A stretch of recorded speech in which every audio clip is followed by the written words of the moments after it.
Senang banget nih kita bisa ketemu di podcast kali ini. Sebelumnya, kenalin aku Evi Triana Dan aku Gia Ramadhani. sebagai host di podcast kali ini. Nah, semoga Biovelas dalam keadaan sehat dan semangat terus ya, walaupun dikejar deadline, tugas kuliah maupun praktikum, apalagi overthinking sama hal-hal yang ada di kepala Biovelas. Nih, yang aku rasain ya di umur-umur sekarang tuh kayak lagi banyak banget nggak sih hal yang kita pikirin. Bener Kayak mulai banget. dari akademik, pertemanan, keluarga, relationship, atau bahkan kadang suka ada pertanyaan random aja tuh yang muncul di kepala tiap malam. Pertanyaan kayak gimana tuh, Teh? Kayak pertanyaan misal kayak, aduh sebenarnya tuh aku ini siapa sih? Terus kayak, kenapa ya aku selalu ikutin apa kata orang? Dan mungkin ada juga beberapa orang yang ngerasa kalau diri dia tuh berubah banget dari diri dia yang dulu.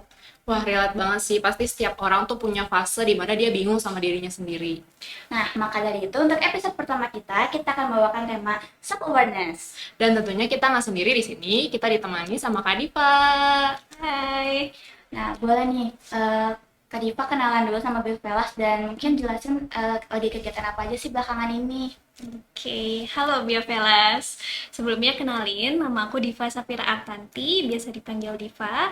Aku adalah mahasiswa pendidikan profesi psikolog Unpad semester 2 sekarang.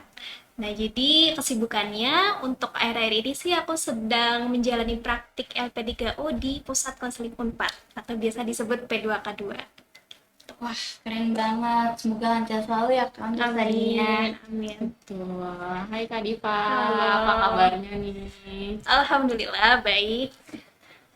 Sebelumnya aku mau ngucapin terima kasih ke Kak Diva udah bisa hadir dan sharing di podcast kali ini. Tadi kan kita udah bahas sedikit soal self-awareness ya, Teh. Jujur nih, kayaknya banyak banget dari kita yang sering dengar istilah ini, tapi masih suka bingung gitu loh, self-awareness tuh penting gak sih buat diri kita sendiri gitu. Oke. Sebelumnya kalau arti dari bahasa self-awareness sendiri itu kan kesadaran diri ya. Jadi gimana kita menyadari diri kita tuh sebenarnya seperti apa sih? Nah, dari situ caranya dengan cara kita mengenali dulu diri kita tuh maunya apa. Diri kita punya tujuan seperti apa dan diri kita kira-kira punya potensi apa sih dan punya hal apa sih yang harus ditingkatin gitu untuk mencapai si tujuan itu tadi gitu. Teh, kan kadang tuh ada beberapa orang merasa dia tuh kayak udah cukup kenal nih sama dirinya. Atau mungkin bahkan ada orang yang baru mau mengenali dirinya sendiri nih. Tapi kadang dia tuh bingung kayak, aduh, aku harus mulai dari mana sih untuk kenal sama diri aku? Karena kan ini tuh bisa dibilang hal yang cukup kompleks untuk mengenal diri sendiri tuh, karena kayak mungkin bisa dibilang banyak bagian yang harus kita kenali gitu. Nah, kalau dari kata sendiri tuh ada nggak sih tips supaya kita tuh bisa kenal sama diri kita sendiri? Tipsnya sih ada dua ya, bisa yang pertama kita lakuin secara mandiri, yang kedua bisa juga dengan kita minta feedback gitu dari orang lain. Nah, yang pertama dulu mungkin untuk gimana sih cara kita bisa kenal dengan diri kita sendiri secara mandiri, ya kita bisa menguraikan gitu di pikiran kita, entah mau di uraikan di pikiran aja di kepala atau mungkin ditulis terkait apa tujuan kita, goals kita tuh hidup pingin seperti apa sih, simpelnya mungkin kalau sekarang cita-cita kita pingin jadi apa gitu, goals kita apa. Nah dari situ kita lihat apa hal yang udah aku milikin sekarang, apa kelebihan aku gitu, potensi aku apa. Setelah itu kita lihat apa sih hal yang masih perlu aku kembangin gitu, atau bahasanya kekurangan aku tuh apa sih gitu. Nah dari kelebihan dan kekurangan itu tadi kita matchingin sama si tujuan atau goals kita. Nah kira-kira ini udah mendukung belum ya?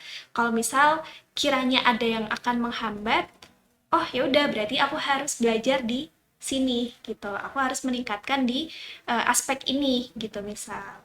Nah, jadi ya dengan mengetahui dulu tujuan kita apa yang udah kita milikin, apa yang belum kita milikin, dan bisa juga apa yang udah kita usahain. Kalau misal kita udah ada usaha tuh untuk meraih si goals itu, gitu. Ada orang yang mungkin merasa dia udah cukup kenal gitu sama dirinya. Nah, tapi kita tuh bisa nggak sih kayak ngebedain gitu, sebenarnya kita tuh udah benar-benar kenal sama diri kita atau belum? Dan cara kita bisa tahu kalau misalkan, ternyata kayaknya aku belum sekenal itu udah sama diri aku, itu kayak gimana ya? Caranya melihat diri kita tuh udah ngerasa seneng atau puas nggak sih sama hal yang kita lakuin gitu.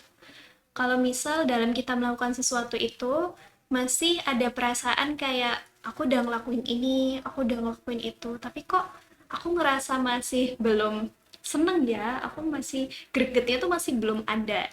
Nah, bisa jadi itu mungkin cuman ikut-ikutan atau bahasanya sekarang FOMO aja mungkin pas itu gitu. Misal ikut organisasi, karena temen ikut akhirnya kayak ya udah dapetnya capeknya doang, nggak dapet kesenangan akan aku udah achieve hal itu, tapi lebih ke kayak ya udah aku ikut karena temen aku ikut gitu. Beda lagi sama misal kita udah misal ada orang yang suka menulis, terus aku cobalah ikut lomba menulis gitu. Nah, entah aku menang atau kalah di situ, at least aku udah nyoba tuh untuk ikut lomba dan akhirnya aku ngerasa kayak, wih, keren ya aku udah ada usaha nih buat mencapai si tujuan aku. Nah, pas dia udah ngerasa itu, entah dapat pujian atau enggak dari temen, dapat support atau enggak, dan dia udah ngerasa kayak seneng bisa ngelakuin itu, nah bisa jadi itu emang udah dari dirinya sendiri gitu. Kalau misalnya kan tadi Teteh mention apa ya, kita tuh merasa terpengaruh sama lingkungan, kayak misalnya mau masuk organisasi kita ikut-ikutan sama teman kan.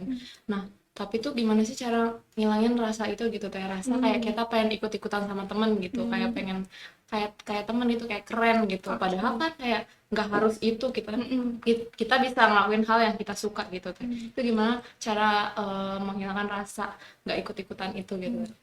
Oke, biar nggak ikut-ikutan, kita pastiin dulu tujuan aku mau ngelakuin ini tuh apa sih?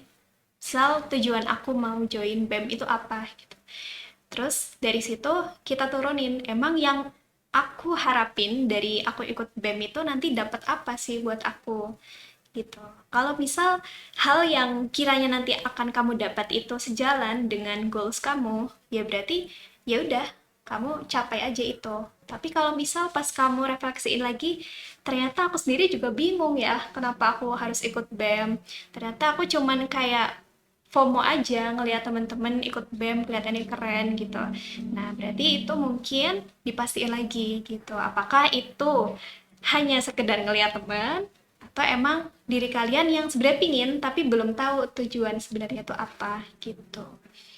Nih kalau kita lihat dari kehidupan sehari-hari gitu ya, kalau misalnya kita nggak bisa kenal baik dengan diri kita, itu tuh ada nggak sih dampak yang kerasa banget gitu dalam kehidupan?